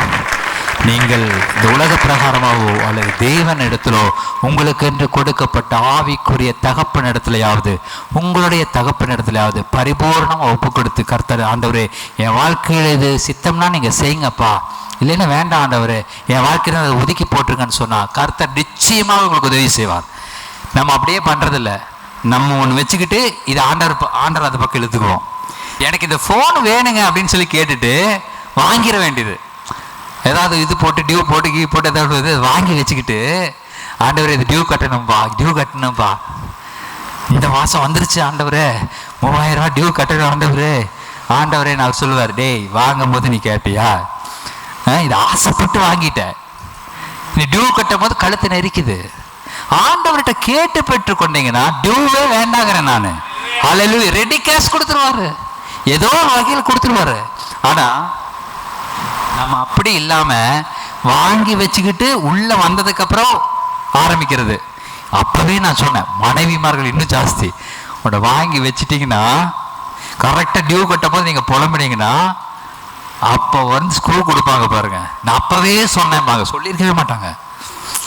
அவங்க கிட்ட நம்ம பர்மிஷன் வாங்கிட்டு தான் பண்ணியிருப்போம். ஏதோ ஒரு மாதிரி அவங்க தலையை கூட ஆட்ட வேண்டாம், இதை நான் வாங்கிட்டுமாப்பா அப்படின்னு கேட்டா பார்ப்பாங்க, பதில் சொல்ல மாட்டாங்க. ஆனா சொல்லியிருப்போம். ஆனா கடைசியில் அவங்க சொல்லுவாங்க, நான் அன்னைக்கே சொன்னேன், இந்த மனுஷன் கேட்கல, வாங்கிட்டு வந்து நிற்கிறாரு அப்படின்னு சொன்ன என்ன ஆகும்? அந்த மனுஷனுக்கும் கஷ்டம், அந்த மனைவிக்கும் கஷ்டம், குடும்பத்தோட பொருளாதாரமும் டவுன் ஆகும். நீ எங்கேயுமே போக வேண்டாம், ஒரு காரியத்தை செய்யறதுக்கு முன்ன ஆண்டவர் இடத்துல போய் நில்லுங்க. அவ்வளவுதான் நான் சொல்றேன். ஹல்லேலூயா. அதுதான் தேவ ஞானம். சாலமோன் அதை தான் செய்தான் பாருங்க. சாலமோனுக்கு இல்லாத வசதியா, அவனுக்கு இல்லாத பணபலமா, ஆள் பலமா, படைபலம் எல்லாம் இருந்துச்சு. ஆனா அவன் சொல்றான், போக்கு வரவு அறியாத சிறு பிள்ளையா நான் இருக்கிறேன், இவர்களை இந்த ஜனங்களை வழி நடத்துவதற்கு உண்டான ஞானத்தை கொடுங்க ஆண்டவரேன்னு கேட்டான். அல்லேலூயா. வேற எதையும் கேட்கல, பணத்தை கேட்கல, பொருளை கேட்கல, சொத்து பொத்த சொந்த பந்தம் எதையும் கேட்கல. அவன் கேட்டது என்ன? ஞானத்தை கொடுங்க ஆண்டவரே. அப்படி இந்த ஜனங்களை வழி நடத்துறதுக்கு ஞானத்தை கொடுங்க ஆண்டவரேன்னு கேட்டான். என் தொழிலை வழி நடத்துறதுக்கு ஞானத்தை, எல்லாத்துலயும் ஞானம் கிரியை செய்து, எல்லாவற்றிலும் கிரியை செய்து, உங்க தொழில் நடத்துவதற்கு ஞானம் கிரியை செய்து. நீங்க ஆண்டவர்ட்ட விஸ்டம் கேட்கணும். ஒரு ஆர்டர் எடுக்கிறீங்க, ஒரு பொருள் எடுக்கிறீங்க, ஒரு காரியம் பண்றீங்க, ஆண்டவர்ட்ட விஸ்டம் கேளுங்க. ஆண்டவரே இதுல உங்களோட ஞானத்தை கொடுங்க, இதை எடுக்கட்டுமா என்ன செய்து. ஆண்டவர் சொல்லுவார் எடு, இல்ல நோம்பாரு. பெரிய ஆளா இருக்கும் நோன்றுவாரு, பெருசா இருக்கும் நோன் சொல்லிடுவாரு. நீங்க அதுக்கு நீங்க ஒப்பு கொடுங்க. ஆண்டவர் இடத்துல கேட்டு காரியங்களை செய்யும் பொழுது நன்மை தீமை அறியத்தக்க காரியம் எல்லாம் வராது. ஆனா நன்மை தீமை வகையறுக்கிற ஞானம் உங்களுக்கு வரும். ஹல்லேலூயா. ஹல்லேலூயா. The knowing of good and evil is sin. The discerning of good and evil is wisdom. ஹல்லேலூயா. நன்மை தீமை அறிவது பாவம், நன்மை தீமை வகையறுக்கிறது, வகையறுக்கிறது அது ஞானம், கர்த்தர் தருகிறது அது. ஹல்லேலூயா. இது செய்யலாம், இது வேண்டாங்கிற designing spirit, the spirit of designing. இந்த வகையறுக்கிற ஞானம் நமக்கு வேணும், அந்த ஆவி நமக்கு வேணும். ஆவியானவரே இது செய்யட்டுமா வேண்டாமாங்கிற கேட்கிற ஞானம் உங்களுக்கு வந்துச்சுனாவே கர்த்தர் உங்களுக்குள்ள கிரியை செய்ய ஆரம்பிப்பாரு. ஹல்லேலூயா. எனக்கு இது தெரியும் அப்படின்னு சொல்லிட்டாவே முடிஞ்சது கதாங்க. எனக்கு தெரியாததான்ட்டானா நான் அப்படி நான் நினைப்பேன். எனக்கு தெரியாதான்னு ஒருத்தர் சொன்னாங்கன்னா நான் புரிஞ்சுக்குவேன் அவங்கள.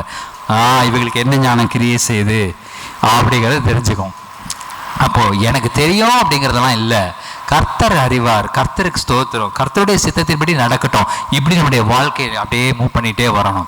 அப்படி பண்ணிக்கொண்டே வரும் பொழுது கர்த்தர் பெரிய காரியங்கள் நமக்குள்ளாக செய்வார். அதுதான் தேவனுடைய ஞானமாய் இருக்கிறது. ஓகே, முதல்ல படிச்சு பாருங்க நீதிமொழிகள் 3வது அதிகாரத்துல அந்த வசனத்தை படிங்க. வலது கையிலே அந்த 1 ராஜாக்கள் ஒரு கை வச்சுட்டு அடுத்தது நீதிமொழிகளுக்கு போய்க்குங்க. அதன் வலது கையிலே தீர்க்காயுசு, அதன் இடது கையில் செல்வமும் கனமும் இருக்கிறது. எதோடைய கையில? ஞானத்தின் கையில. ஹல்லேலூயா. முதல்ல ஞானம் என்னன்னு சொல்லிட்டேன். ஞானம்னா கிறிஸ்து தான் ஞானம்.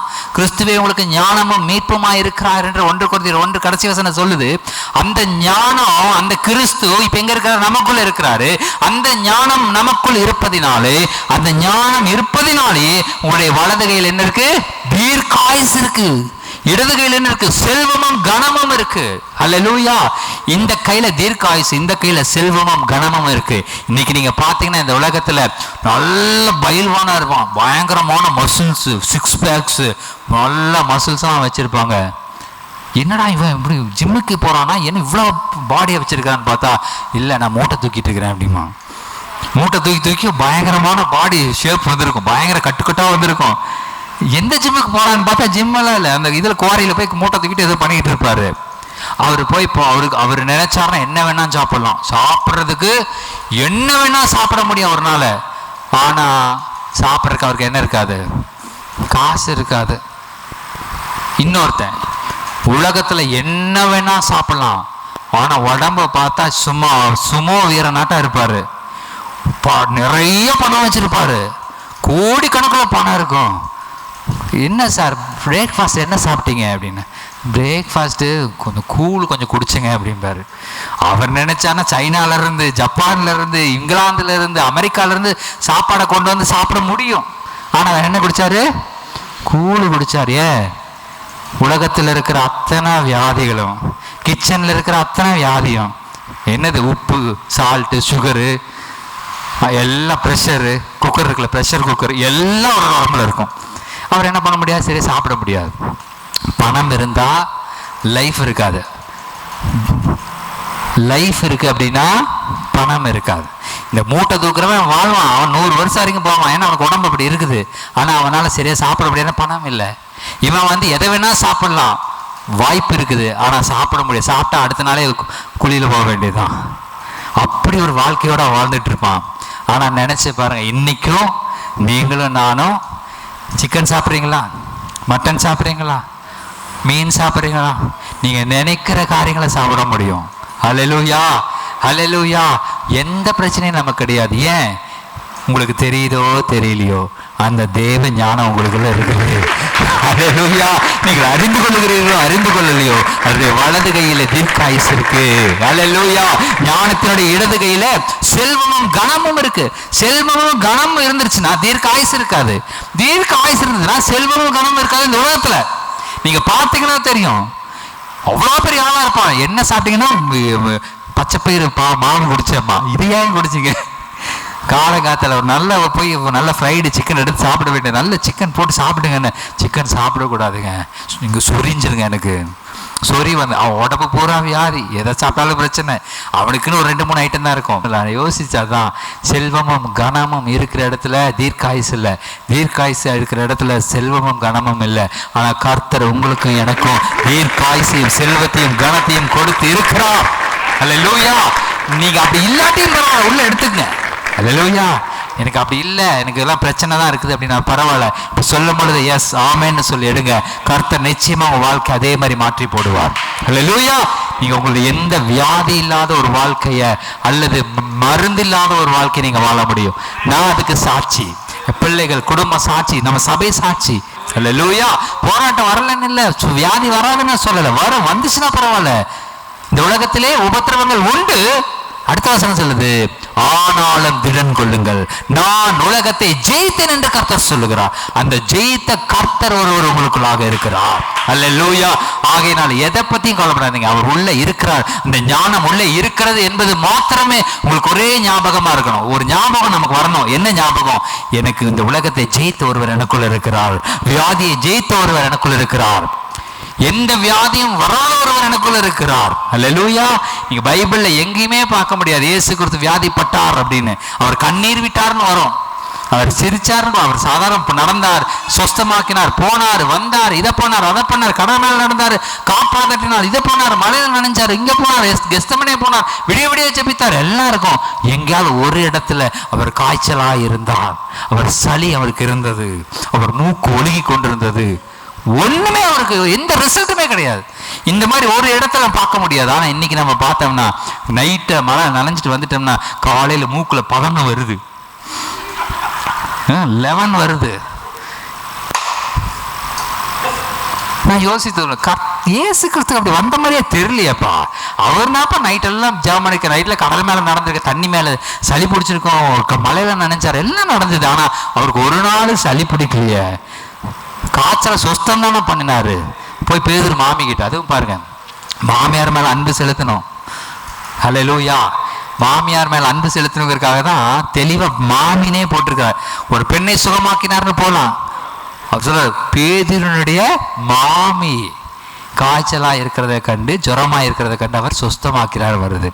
இயேசு கிறிஸ்து மாமியாரை கூட சுஸ்தமாக்க முடியும். அல்லேலூயா. அப்ப மாமியார்னா சாதாரண கேரக்டர்ல, சரி அது வேற சப்ஜெக்ட், இதை போறேன் பாருங்க, இருந்தாலும் அதை டச் பண்ணிட்டு போறேன். நீங்க மாமியாரை மட்டும் கரெக்டா பார்த்துட்டு, உங்களை மாதிரி ஒரு அருமையான ஒரு பெண் உலகத்துல யாருமே கிடையாது. அல்லேலூயா. ஏன்னா அதுதான் நமக்கு கொடுக்கப்பட்டிருக்கிற முள்ளு. அந்த முள்ளை நீங்க சகிச்சீங்கன்னா நீங்க பாக்கியவான்கள். சோதனை சகிக்கிறவன் பாக்கியவான். அந்த முள்ளை பாஸ்டமா அருமையா சகிச்சாங்க, செம்மையா பேசுவாங்க. அம்மா வந்து டீச்சர், அவங்க ஸ்கூல் டீச்சரா இருந்தாலும் பயங்கர ஸ்ட்ரிக்ட். இப்படி இருக்கணும், இப்படி இருக்கணும், இப்படி இருக்கணும், அப்படி இருக்கணும், இப்படி இருக்கணும், ஜெபம் பண்ணணும், ஜெபம் பண்ணணும், ஜெபம் பண்ணணும். அது வேணா ஈஸி அவங்களுக்கு, அதெல்லாம் நிறைவேற்றிடுவாங்க. ஆனா மற்ற காரியங்கள் அவங்களுக்கு வந்து இப்படி ப்ராப்பரா இருக்கணும், இப்படி இருக்கணும், அப்படி செட்டப். நாங்க அதை பார்த்து பார்த்து வளர்ந்ததுனால எங்களுக்கு தெரிவிக்கல. ஆனா புதுசா கல்யாணம் பண்ணிட்டு வந்த புதுசுல இவங்க பட்ட அவஸ்தைக்கு அளவே இல்லை. ஆனா அவங்க அவங்க மாமியாரை கவனித்த கவனிப்புக்கும் அளவே கிடையாது. அல்லேலூயா.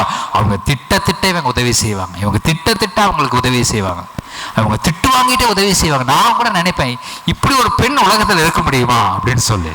அல்லேலூயா. நிச்சயமாகவே சொல்றேன், உங்க மாமியார் நீங்க கவனிச்சு பாருங்க, கர்த்தர் உங்களுக்கு பெரிய ஆசீர்வாதங்களை கொடுப்பார். அல்லேலூயா. பெரிய பெரிய ஆசீர்வாதம்.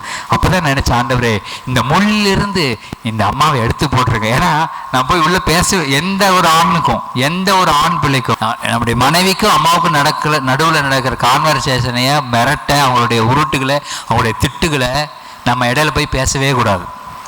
யாராவது அப்படி பேசுனீங்க அப்படின்னு சொன்னால் இன்றைக்கி நீங்கள் ஜோடியாக உட்காந்துருக்க முடியாது. கண்டிப்பாக நான் சொல்கிறேன், ஜோடியாக நீங்கள் இன்றைக்கி உட்காந்துருக்கீங்கன்னா நீங்கள் இடையில பேசலேன்னு அர்த்தம். ஜோடியாக இருக்கிறத பார்த்தா தெரியுது நீங்கள் பேசலை. ஏன்னா ஞானம், கர்த்தருடைய ஞானம் உங்களை நடத்தி இருக்குது. ஹல்லேலூயா. சரி, அப்போது அந்த 2 பேர்த்துக்கும் நடக்கிற அந்த ஒரு இது நடக்கும் பொழுது, போர் நடக்கும் பொழுது, மாமியாருக்கும் மருமகளுக்கும் போர் நடக்கும் பொழுது சண்டை வராமல் இருக்காதுங்க. உண்மையாலுமே சொல்கிறேன், மாமியார் மருமகள்ங்கிறது ஒரு பயங்கரமான சப்ஜெக்ட். அதை மாத்திரம் நீங்கள் ஜெயிச்சிட்டீங்கன்னு சொன்னால், இவங்க ஜெயிச்சாங்க, நான் அந்த சாட்சி தான் சொல்கிறேன். மாமியார் என்ன கொடுமை இல்லை, அவங்க கரெக்டாக இருக்கணும்னு நினைப்பாங்க. நம்ம கொஞ்சம் அடுத்த ஜென்ரேஷனுங்கிறதுனால நம்ம கொஞ்சம் லைட்டாக ஹேண்டில் பண்ணுவோம். ஆனால் அவங்க அப்படி இல்லை, இப்படி தான் இருக்கணும், அப்படி தான் இருக்கணும், அப்படி தான் அப்படி அவங்க அதையும் சகிச்சு செஞ்சுக்கிட்டே இருக்க நான் உட்காந்து ஜெபம் பண்ணிகிட்டே இருப்பேன். ஆண்டவரே, இந்த கொடுமையிலேருந்து என் மனைவியை காப்பாற்றுங்க, வேறு வழி இல்லை, காப்பாற்றுங்க ஆண்டவர்னு கேட்டேன். அதே மாதிரி இந்த கொடுமையிலேருந்து எங்கள் அம்மாவை காப்பாற்றுங்க.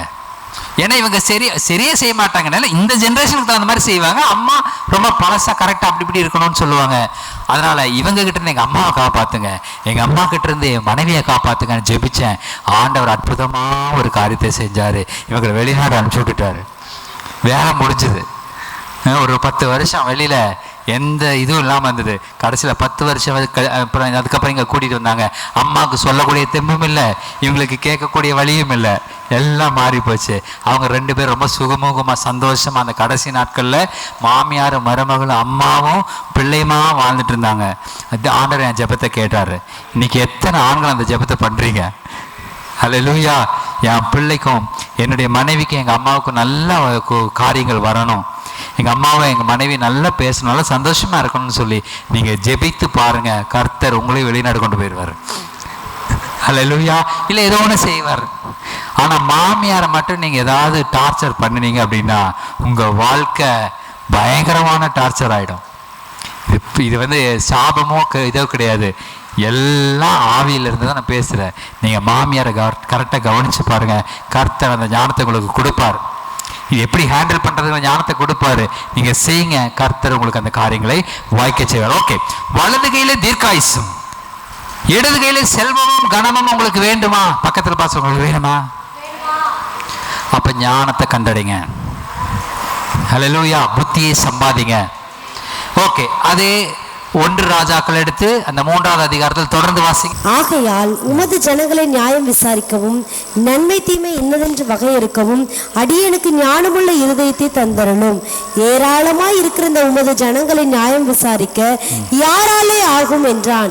சாலமோன் இந்த காரியத்தை கேட்டது ஆண்டவருடைய பார்வைக்கு உகந்த விண்ணப்பமாய் இருந்தது.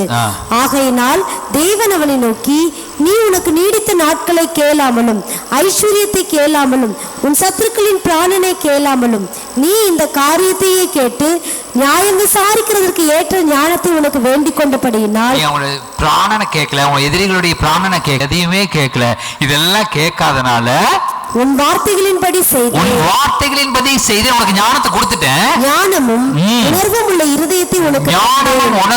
இருதயத்தை உனக்கு கொடுத்துட்டேன். இதிலே உனக்கு சரியானவன் உனக்கு முன் இருந்ததும் இல்லை, உனக்கு சரியானவன் உனக்கு பின் எழும்புவதும் இல்லை. ராஜாக்கள்ல எந்த ஞானமான சாலமோனை போல இல்ல அப்படிங்கறத பேர் வாங்குச்சு. இப்ப சாலமோனை போல இருந்ததும் இல்லை, இனி எழும்ப போவதும் இல்லை. இதுவும் அன்றி நல்லா கவனிங்க, ஞானத்தை கேட்டு பெற்றுக் கொண்டீர்கள் என்று சொன்னா இதுவும் அன்றி கேளாத ஐஸ்வர்யத்தையும் மகிமையும் உனக்கு தந்தேன். உன் நாட்களில் இருக்கிற ராஜாக்களில் ஒருவரும் அவ்வளவுதான், அது மாதிரி யாருமே இல்லை. அப்போ நீ கேளாத ஐஸ்வர்யத்தையும் மகிமையும் தந்தேன். சாலமோன் சரி, நான் இப்போ உங்களுக்கு ஒன்று சொல்றேன். இந்த இடத்துல திடீர்னு ஒரு தேவதூதன் வந்து நிற்கிறாரு. நான் எனக்கு முன்னாடி நின்று உங்களை பார்த்து, மகனே மகளே, கர்த்தர் என்ன உனக்காக அனுப்பிச்சிருக்காரு, உனக்கு இப்ப என்ன வேணும்னு கேட்டாரு. நீ என்ன சொல்லுவீங்க? கவிதாஸ்ட என்ன சொல்லுங்க? வீடு வேணும்னு. கரெக்ட், உள்ளபடி சொன்னதுனால நான் வாழ்த்துறேன். சிஸ்டர் நீங்க என்ன கேட்பீங்க? நல்ல ஆரோக்கியமா? ஆரோக்கியம் வேணும். Super sister. சரவண் பிரதர் என்ன சொல்லுவீங்க?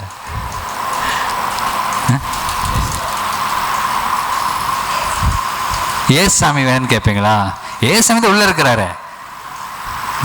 இதை இப்படி வச்சுக்கிறேன். இப்படி வச்சுருக்கேன். என்கிட்ட கேட்குறாங்க உங்களுக்கு என்ன வேணும்னு. எனக்கு பைபிள் வேணும் அப்படிங்கிறேன். அதான் உங்ககிட்ட இருக்குதுப்பா, வேற ஏதாவது கேளு. பைபிள் வச்சுருக்கேன், அதனால் பைபிள் கேட்க மாட்டேன். இயேசு கிறிஸ்து இருக்கிறார், அதனால் வேற என்ன கேட்பீங்க? அண்ணா குமாரி அம்மா என்ன கேட்பீங்க? பொண்ணுங்கள்லாம் நல்லா இருக்கும். ஓகே, எல்லாரும் நல்ல வெளிப்படையாக சொல்கிறீங்க. இல்லை இந்த மெசேஜ் புரியலையான்னு தெரில, பரவாயில்ல, நான் சொல்கிறேன், கவனிங்க. புரிஞ்சிருச்சு. இருந்தாலும் உங்களுக்கு என்ன வேணும்னு கேட்டீங்க. ஓகே, கவனிங்க. என்ன வேணும்னு வந்து கேட்டால் அப்போ நமக்கு என்ன தேவையோ அதை நம்ம கேட்போம். அந்த டைமில் நமக்கு என்ன தேவை? சுகம் தேவை, இது தேவை, பிள்ளைங்களெல்லாம் நல்லா இருக்கணும் அம்மா சொன்னது, அப்புறம் ஏசாமி வேணும்னு கேட்டது. ஓகே, இது எல்லாமே வந்து தேவை. உங்களுக்கு என்ன கேட்டீங்க சார்? வீடு வேணும். வீடு வேணும். அந்த வீடு வந்துச்சுன்னா உங்களுக்கு ஒரு பெரிய தொந்தரவு முடிஞ்சிருச்சு. ஓகே, அப்போது இப்படி எல்லாம் நீங்கள் கேட்பீங்க. ஆனால் சாலமோன் என்ன கேட்டார்? ஞானத்தை கேட்டார். அந்த ஞானம் என்ன பண்ணுன்னு சொல்லி கேட்டிங்கன்னா இது எல்லாத்தையும் கொண்டு வந்துடும். அல்லேலூயா. இப்போ நீங்கள் கேட்ட அத்தனையுமே அந்த ஞானம் கொண்டு வந்துடும். ஆனால் அந்த ஞானத்தை கேட்கிற ஞானம் தான் நமக்கு இல்லை. பக்கத்தில் பசங்க அந்த ஞானத்தை கேட்கிற ஞானம் தாங்க இல்லை. அல்லேலூயா. இன்னைக்கு புரிந்து கொள்ளுங்கள். நீங்கள் கர்த்தரிடத்துல இந்த ஞானத்தை கேளுங்க, விஸ்டம் அண்ட் டிரைவ் பண்ணுங்க, காரியங்களை செய்யுங்க. கர்த்தர் பெரிய காரியங்களை செய்வார். அல்லேலூயா. அந்த ஞானத்தை மாத்திரம் வாங்கிட்டேன் அப்படின்னு சொன்னா தேவனிடத்துல போய் அந்த தேவதூதன்கிட்ட போய் எனக்கு ஒரு ஞானம் கொடுங்க அப்படின்னு சொல்லிட்டு ஒரே ஒரு காரியத்தை தான், அதைத்தான் சாலமன் கேட்டா. இந்த ஜனங்களை நியாயம் தீர்க்கும்படி, விசாரிக்கும்படி, இந்த டிசைனிங் ஸ்பிரிட் வேணும்னு கேட்குறாங்க. இவங்கள நன்மை தீமை வகையறுக்கும்படி எங்களுக்கு ஞானம் உள்ள இருதயத்தை எனக்கு கொடுங்க ஆண்டவரேன்னு கேட்டா, ஆண்டவர் அவன் கேட்டதை கொடுத்ததுமே அன்றி அவன் கேளாத ஐஸ்வர்யத்தையும், அல்லேலூயா, அவன் கேளாத மகிமையும் அவனுக்கு கொடுத்தானா. ஐஸ்வர்யத்தையும் மகிமையும் கூட கொடுத்துட்டாரு. இந்த எடுத்துட்டு போ. அல்லேலூயா. அப்ப என்ன அர்த்தம்? அதெல்லாம் கொசுறு தான். ஐஸ்வர்யமா இருக்கு பாருங்க, ஆண்டவருக்கு என்னதான்? அதெல்லாம் கொசுறு தான். அந்த காலத்துல பஞ்சு மிட்டாய் வாங்குவோம். எத்தனை பேர் அதெல்லாம் பண்ணிருப்பீங்கன்னு தெரியல. ஒருத்தர் டிங் ஜிங் ஜிங்னு அடிச்சுட்டு பஞ்சு மிட்டாய் வித்துட்டு வருவாங்க. பிச்சு வாட்ச் செஞ்சு கொடுத்துருவாங்க, அப்படி கட்டி விட்டுருவாங்க, கையில வாட்ச் செஞ்சு கட்டி விட்டுருவாங்க. அது என்னமோ அவ்வளவு டேஸ்டா இருக்கு. இப்போ என்னமோ கிடைக்கிறது இல்லை, அதெல்லாம் அந்த ஆட்கள் வர்றதில்லை. இப்போ ஜிங் ஜிங் ஜிங்னு அடிச்சுட்டு வந்துச்சுன்னா எனக்கு உடனே அந்த டேஸ்ட் இங்கே வந்துடும். அப்படியே மைண்டில் நம்ம போய் வாங்கிடலாம். அந்த வாட்சை கட்டுறதுக்கு அவன் நிறைய செஞ்சு கட்டி விட்டுருவாங்க. அந்த வாட்ச் எனக்கு பெருசா தெரியாது பாருங்க, அது கடைசியில கொஞ்சம் பிச்சு கொடுப்பான் பாருங்க, கொசுறு. அது பேர் என்னமோ சொல்லி கொடுப்பாங்க. தெரியும், எல்லாம் செஞ்சு முடிச்சதுக்கு அப்புறம் கொஞ்சம் பிச்சு நம்ம கையில கொடுப்பான் பாருங்க. அது எனக்கு என்னமோ பெரிய இது மாதிரி தெரியும். இன்னைக்கு நம்ம அப்படிதான் ஞானத்தை விட்டுட்டு இந்த உலகத்தினுடைய ஐஸ்வர்யத்தையும் மகிமையும் தேடிட்டு இதுதான் இதுதான் இதுதான் இதுதான். நான் சொல்றேன், அட மதிகேடனே, ஞானம் தான் இருக்குது, இதெல்லாம் தானா வந்துடும். இதை தேடாத. உலகத்தின் ஐஸ்வர்யத்தையும் மகிமையும் தேடாதீங்க. உலகத்தின் ஐஸ்வர்யத்தையும் மகிமையும் தேடுனா ஞானத்தை தேட முடியாது. அல்லேலூயா. ஏதோ ஒண்ணுதான், நீங்க ஞானத்தை பெற்றுக்கொண்டீர்கள்னா இது தானா வந்துடும். 2 இட்லி வாங்கணும் அப்படின்னா சட்னி சாம்பார் இலவசம் ஊத்திடுவாங்க. அதுக்கு தனியா நம்ம என்ன பண்ண வேண்டாம், காசு பண்ண வேண்டாம். இட்லி போட்டா சட்னி சாம்பார் ஊத்திடுவாங்க.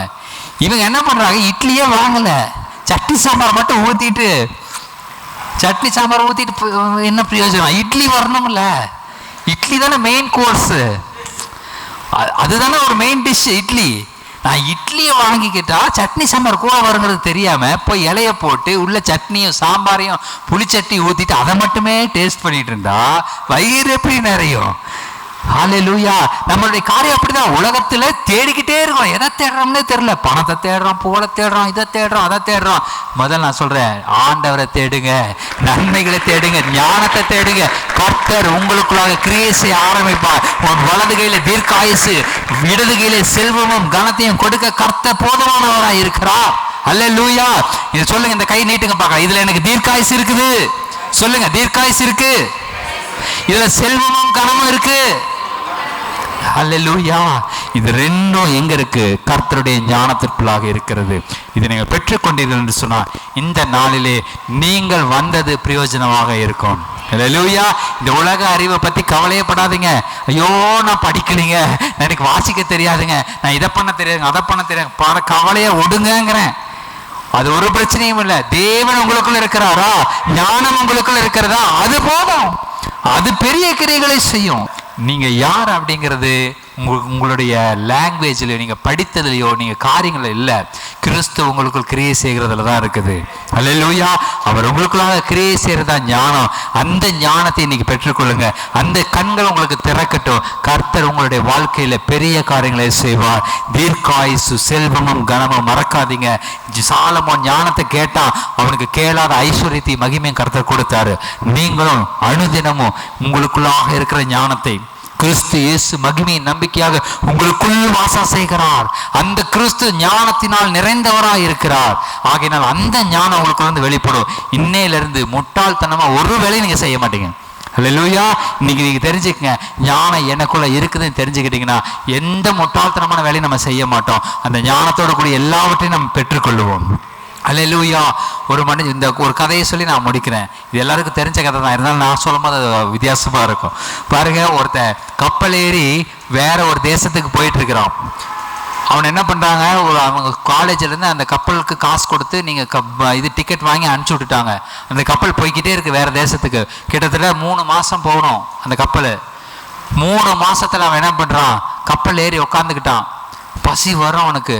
நேராக அந்த கேன்டீன் போவான். ஐயோ, காசு கொடுத்தா செலவாயிருமேன்ட்டு அவன் உட்காந்துருப்பான். யாராவது சாப்பிட்டுட்டு கொஞ்சம் இருக்கும்ல, அதை மாத்திரம் தூக்கிட்டு போய் சாப்பிட்டுக்குவான். இதே மாதிரி 3 மாதம் அவன் வாழ்க்கையை ஓட்டிட்டான். அடுத்தவங்க வைக்கிறத வச்சு சாப்பிட்டு சாப்பிட்டு சாப்பிட்டு சாப்பிட்டு ஆனால் நல்ல டேஸ்ட்டாக இருக்கும் கப்பலில் கொடுக்குற ஃபுட்டு. 3 மாதம் அடுத்தவன் சாப்பாட்டையே சாப்பிட்டு கிளம்பிட்டான். அங்கே போய் இறங்கிட்டான். அந்த தேசத்தில் இறங்கணுன்னு அங்கே வெல்கம் பண்ணுறாங்க. வாங்க, உங்களுக்காக உங்களை இங்கே அனுப்பிச்சிருக்காங்கல்ல, எங்கள் யூனிவர்சிட்டிக்கு போகலாம், வாங்க கூப்பிட்டுப்பாங்க. நல்லா சாப்பிட்டீங்களா அப்படின்னு கேட்குறாங்க. அவன் சொல்கிறான், நான் எங்கே சாப்பிட்டேன், காசு செலவாயிருன்னு சொல்லிட்டு அடுத்த வச்சதை தான் எடுத்து சாப்பிட்டுட்டு வந்தேன் அப்படின்னு அவன் சொல்கிறான். அதுக்கு அவன் சொல்கிறான், 3 மாதமா இவ்வளோ வேஸ்ட் பண்ணிட்டீங்களே, நீங்கள் வாங்கின டிக்கெட்லேயே அந்த அதுக்கும் சேர்ந்து சாப்பாட்டுக்கும் சேர்ந்து பில் இருக்குது, அதுக்கும் பே பண்ணி தான் உங்களை அனுப்பிச்சிருக்காங்க. ஆனால் நீங்கள் அடுத்தவங்கிட்ட வாங்கி வாங்கி சாப்பிட்டுட்டு இவ்வளோ 3 மாதத்துக்கு எடுத்துட்டீங்களே. ஹல்லேலூயா. நான் சொல்றேன், ரட்சிப்பு, கர்த்தரை அறிந்து கொள்ளுதல் இருக்கிற அந்த ஒரே காரியத்துக்குள்ள இவைகள் எல்லாம் அடங்கி இருக்கிறது. ஹல்லேலூயா. அப்ப அதை தெரியாம நம்ம உலகத்தாங்கிட்ட போய் பணத்துக்கு இது பண்ணிட்டு பணத்துக்கு நின்றுக்கிட்டு நான் சொல்றேன், வேலை செஞ்சதுக்கு இவ்வளவு பில்லு கொடுத்துட்டு எனக்கு கொடுங்கன்ட்டு போய்கிட்டே இருக்கணும். ஒரு கெத்து இருக்கணும். ஹல்லேலூயா. எந்த காரியத்தை எடுத்தாலும் ஒரு கெத்து இருக்கணும். என்ன கெத்து? எனக்குள்ள ஞானம் இருக்கு. ஹல்லேலூயா. அந்த ஞானம் அவனுக்குள்ள இருக்கிற, அவனுக்குள்ள இல்ல. கோலியாத்தை பார்த்து ஏன் தாவீது அவ்வளவு தைரியமா பேசினான்? அவன் விருத்த சேதனம் இல்லாதவன், நான் விருத்த சேதனம் உள்ளவன். அல்லேலூயா. ஒரு வசனத்தை வாசிங்க, ரோமர் 1:26-27 வாசிங்க, முடிக்கலாம். உள்ளத்தில் யூதனானவனை யூதன், எழுத்தின்படி அல்லாமல் ஆவியின்படி. உள்ளத்தில் யூதனானவனே யூதன், எழுத்தின்படி உண்டாகாமல் ஆவியின்படி இருதயத்தில் உண்டாகும் விருத்த சேதனம். இருதயத்தில் உண்டான விருத்த சேதனமே விருத்த சேதனம். போதும் கவனிங்க. அவன் சரீரத்தின்படி தாவீது விருத்த சேதனம் பண்ணப்பட்டவன். அவன் கோலியாத்தை எதிர்த்து நின்னா. இன்னைக்கு நீங்களும் நானும் ஆவியின்படி விருத்த சேதனம் செய்யப்பட்டவர்கள். அல்லேலூயா. இன்னைக்கு நம்ம இந்த உலகத்தை ஆளுகை செய்யவும், அதை எதிர்த்து நிற்கவும், பிசாசின் கிரைகளை எதிர்த்து நிற்கவும் நீங்களும் நானும் விருத்த சேதனம் பண்ணப்பட்டிருக்கிறோம். அல்லேலூயா. நீங்க இப்ப டயர்டா இருந்தா பாருங்க, மறுபடியும் யூடியூப்ல இருக்கும்போது கேளுங்க. நிச்சயமா உங்களுடைய வாழ்க்கையில நீங்கள் விருத்த சேதனம் பண்ணப்பட்ட அந்த வல்லமை நீங்க பாப்பீங்க. அல்லேலூயா. ஆவியின்படி விருத்த சேதனம் பண்ணப்பட்டவர்கள். எப்பேற்பட்ட கோலியாத், எப்பேற்பட்ட பிரச்சனைகள், பிசாசின் கிரைகள் எப்பேற்பட்டது, அவனெல்லாம் பயந்துட்டு ஒளிஞ்சிட்டு இருப்பான். நீங்க ஒளிய மாட்டீங்க, போய் நிப்பீங்க. ஒரே ஒரு கவுன், ஒரே கல்லு போதும். அல்லேலூயா. எந்த பிரச்சனையும் அடித்து நொறுக்கும்படியா அந்த கல் இயேசு கிறிஸ்து என்கிற நாமம் என்று சொல்லப்பட்டிருக்கிறது. அல்லேலூயா. நீங்கள் ஜெபியுங்கள், கிறிஸ்துவின் நாமத்தினால் ஜெபியுங்க. எப்பேற்பட்ட கோலியாத்தா இருந்தாலும் அடிச்சு நொறுக்கிட்டு போயிட்டே இருக்கலாம். அதுதான் ஞானம். அல்லேலூயா. இந்த உலகத்தினுடைய காரியங்களை ரொம்ப ஓடாதீங்க. ஞானம் இங்க தேய்ச்சா போதும். இந்த பிரேயரை இந்த இடத்துல கரெக்டா அடிச்சு, கோலியாத்தை அடிக்கும் பொழுது அவன் கரெக்டா அந்த பாயிண்ட்ல அடிக்கணும். கொஞ்சம் நோத்தி அடிச்சாலும் ஹெல்மெட் இருக்கும் அவனுக்கு. ஹெல்மெட்ல போய் அடிச்சு என்ன பிரயோஜனம்? கரெக்டா குறிபாத்து அடிக்கணும். அதே மாதிரி தேவ ஞானம் இருக்கும் பொழுது நீங்க சாதாரணமா செய்கிற ஜெபங்கள் கூட வல்லமுள்ளதாக மாறும். அல்லேலூயா. எல்லாம் எழுந்து நிற்போம். சோதம். Thank you Jesus. நன்றி ஆண்டவரே. அப்பா, இந்த நாளில் நீங்க எங்கள் இடத்துல பேசின வார்த்தைகளுக்காக நன்றி செலுத்துகிறோம். ஞானமே பிரதான ஆண்டவரே. அந்த ஞானத்தை தேடி நாங்கள் எங்கே போவோம்? எல்லா ஞானமும் எங்களுக்குள்ளாக தானே இருக்கு. அந்த கப்பலில் டிக்கெட் வாங்கிட்டு எதையுமே யூஸ் பண்ணாமல் ஒரு மனுஷன் போனானே, அதுபோல் அந்த ஞானமாகிய உண்மை எங்களுக்குள்ளாக வச்சுட்டு எதுவுமே செய்யாமல் நாங்கள் இந்த உலகத்தை விட்டு போயிடக்கூடாது ஆண்டவரே. இந்த ஞானத்தை வெளிப்படுத்துகிறவர்களாக, இந்த ஞானத்தின்படி நடக்கிறவர்களாக எங்களை நீங்கள் உருமாற்றப்படியாக நாங்கள் ஜெபிக்கிறோம்ப்பா. ஹல்லேலூயா. நன்றி ஆண்டவரே. தேவ கிருபை ஒவ்வொருவரையும் மூடட்டும் அப்பா, ஒவ்வொருவரையும் மூடட்டும் ஆண்டவரே. அப்பா, நீங்கள் அவங்களுக்குள்ளாக இருக்கிறதையும் ஆண்டவரே நாங்கள் உமக்குள்ளாக இருக்கிறதையும் அனுதினமும் பார்க்கும்படி தேவ ஞானம் எங்களுக்குள்ளாக அந்த வெளிப்படட்டும் அப்பா. ஹல்லேலூயா, ஹல்லேலூயா. நீங்கள் தான் எங்கள் உறவு அப்பா, நீங்கள் தான் எங்களோட எப்போவுமே இருக்கிறீங்க அப்பா. ஒருவேளை கணவன் மனைவியோ, மனைவி கணவனையோ கூட எதிர்த்து நிற்கலாம், ஆனாலும் ஆண்டவரே நீங்கள் என்றைக்கும் மாறாதவர், எங்களுக்குள்ளாக இருந்து எங்களை வழி நடத்துகிறவர் ஆண்டவரே. ஹல்லேலூயா. ஒருவேளை கணவன் மனைவிக்கு சின்ன வாக்குவாதம் வந்துருச்சுன்னா சமையல் செஞ்சாமல் படுத்துருவாங்க. ஆனால் இந்த உலகத்தில் நான் எவ்வளவோ பாவங்களை நான் செய்தும் கூட என்னை ஒருபோதும் கைவிடாத எனக்குள்ளாகவே இருந்து என்னை நடத்துறீங்களா ஆண்டவரே. எவ்வளோ பெரிய தேவன் அப்பா. ஹல்லேலூயா. அவருடைய அன்பை நினச்சி பாருங்க. Thank you Jesus. நம்மளோடவே இருக்காரு. அந்த ஞானமாகிய கிறிஸ்து நமக்குள்ளாகவே வாசம் செய்து கொண்டிருக்கிறார். நமக்கு வலது கையில் தீர்க்காயுசு, இடது கையில் செல்வத்தையும் கனத்தையும் அவர் கொடுக்கிறாருங்க. ஓ ஹல்லேலூயா. எல்லாவற்றையும் பெற்றுக்கொண்டு ஒன்றுமே பெற்றுக்கொள்ளாதவன் போல இந்த உலகத்தில் நான் வாழ்வது எப்படி? நன்றியுள்ள இருதயத்தோடு கூட கர்த்தரிடத்தில் திரும்புங்கள். அன்பே அன்பே அன்பே யாருயிர் உறவே, ஆனந்தம் ஆனந்தமே, ஆனந்தம் ஆனந்தமே. ஒரு நாளும் தயை கண்டேனையா, அந்நாளில் என்னை வெறுத்தேனையா. ஒரு நாளும் தயை கண்டேனையா, அந்நாளில் வெறுத்தேனையா. ஆழம் அறிவேனோ அன்பே, ஆழம் அறிவேனோ, ஆழம் அறிவேனோ அன்பே, ஆழம் அறிவேனோ. அன்பே அன்பே அன்பே யாருயிர் உறவே, ஆனந்தம் ஆனந்தமே. அழைந்தேன் பல நாள் உமையோ மரியா, மறந்தே திரிந்த துரோகியா. அழைந்தேன் பல நாள் உமையும் மரியா, மறந்தே திரிந்த துரோகியா. அழைத்தீரன் பாலே என்னையும் அனைத்தீரன் பாலே, அனைத்தீரன் பாலே என்னையும் அனைத்தீரன் பாலே. அன்பே அன்பே அன்பே யாருயிர் உறவே, ஆனந்தம் ஆனந்தமே, ஆனந்தம் ஆனந்தமே. நன்றி தகப்பனே. ஆண்டவரே, உண்மை அறியாம இந்த ஞானம் எனக்குள்ளதான் இருக்குதுங்கிறத அறியாம பல நாள் அலைஞ்சு தெரிஞ்சுட்டாங்க. அனைத்தீர் அன்பாலே, எங்களை நீர் அனைத்தீர் அன்பாலே. ஆண்டவர், அந்த ஞானம் உங்களுக்குள்ளதான் இருக்குதுன்னு சொல்லி எங்களை நீங்க அன்பால் அணைச்சிங்க ஆண்டவரே. இந்த ஞானம் வருகிற நாட்களிலே வெளிப்பட ஆரம்பிக்கட்டோப்பா. ஆண்டவரே ஸ்தோத்திரம். நீங்கள் எங்களுக்குள் இருப்பதினாலே ஆண்டவரே ஸ்தோத்திரம். எல்லா விதமான வல்லமைகளும் வரங்களும் ஒவ்வொருவர்களாக இருந்து செயல்பட ஆரம்பிப்பதாக ஒவ்வொருவர்களாக இருந்து செயல்பட ஆரம்பிப்பதாக. இந்த நாளிலே ஆண்டவரே ஸ்தோத்திரம், கர்த்தருடைய ராஜ்யத்திலே பெரிய தலைவர்களாக ஒவ்வொருவரையும் கர்த்தர் உயர்த்துவதற்காக நன்றி செலுத்துகிறோம். ஆண்டவரே, இங்க வந்திருக்கிற ஒவ்வொருவரையும் கர்த்தர் ஆசீர்வதிங்கப்பா. வந்திருக்கிற ஒவ்வொருவரையும் கர்த்தர் உமது ஆவியினாலே நிரப்புவீராக, உடைய வல்லமையினால் நிரப்புவீராக, உடைய வரங்களினாலே நிரப்புவீராக. வந்திருக்கிற சின்ன பிள்ளைகள்ல இருந்து பெரியவர்கள் வரைக்கும் தேவனுடைய தெய்வீக சமாதானம் நிரப்பட்டும், தெய்வீக வல்லமை நிரப்பட்டும், தெய்வீக பாதுகாப்பு நிரப்பட்டும். அப்பா, உடைய பாதுகாப்பின் கரம் ஒவ்வொரு மேலையும் வந்து அமரட்டும். எந்த தேசத்திலிருந்து பார்த்து கொண்டிருக்கிறார்களோ அவர்கள் எல்லாரும் மேலையும் தேவனுடைய கரம் வந்து அமரட்டும். தெய்வீக சமாதானம் அமரட்டும். அந்த குடும்பங்கள் ஆசீர்வதிக்கப்படட்டும். ஆண்டவர், இந்த ஊழியத்தோடு கூட இந்த சபையோடு கூட தொடர்பில் இருக்கிற ஒவ்வொரு மேலையும் இந்த ஆசீர்வாதங்கள் வந்து தங்கட்டும் என்று சொல்லி மனதார ஆசீர்வாதம் நாங்கள் ஜெபிக்கிறோம். அப்பா, ஆசீர்வதிங்க, பலப்படுத்துங்க.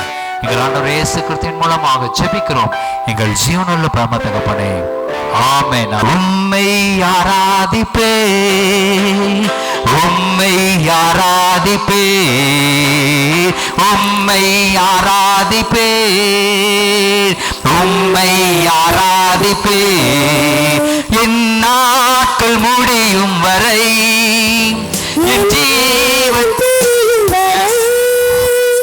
என் சுவாசம் ஒழியும் வரை உம்மையே ஆராதிப்பேன், உம்மையே ஆராதிப்பேன். ஹல்லேலூயா.